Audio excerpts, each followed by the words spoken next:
Voilà, on parle santé à présent avec un peu de chirurgie plastique à destination des hommes. Les opérations de la poitrine, par exemple, ne sont plus réservées aux femmes. Les chirurgiens accueillent aujourd'hui des hommes désireux de subir une réduction mammaire. Ça s'appelle la gynécomastie. Et oui, messieurs, il paraît que la poitrine masculine prend de l'ampleur à cause d'une alimentation riche en œstrogènes, en hormones féminines donc. Et c'est une femme, Lucie Dendoven, qui nous en parle. La démarche est assurée, le pas décidé.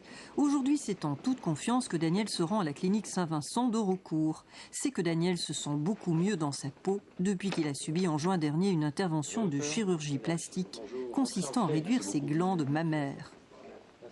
J'étais hyper complexé depuis l'adolescence et je n'osais ni me mettre en maillot ni me mettre en t-shirt.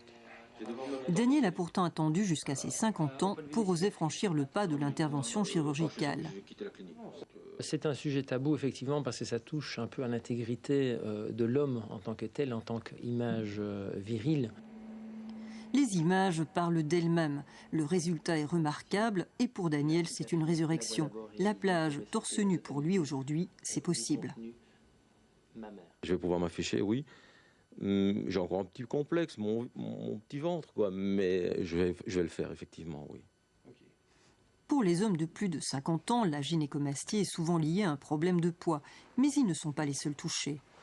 Il existe d'autre part les gynécomasties à l'âge pubertaire, où il s'agit d'une véritable tempête hormonale, où 60% des adolescents sont atteints de ces gynécomasties, de petits volumes, de moyens volumes ou de volumes pathologiques plus importants qui nécessitent une sanction chirurgicale.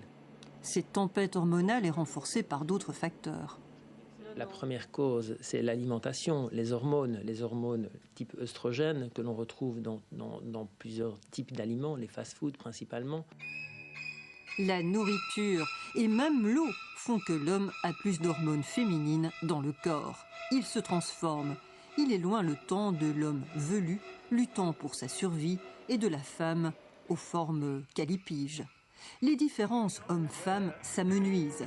L'heure est à l'androgynie et ce n'est pas David Bowie ou Jane Birkin qui nous démentiront.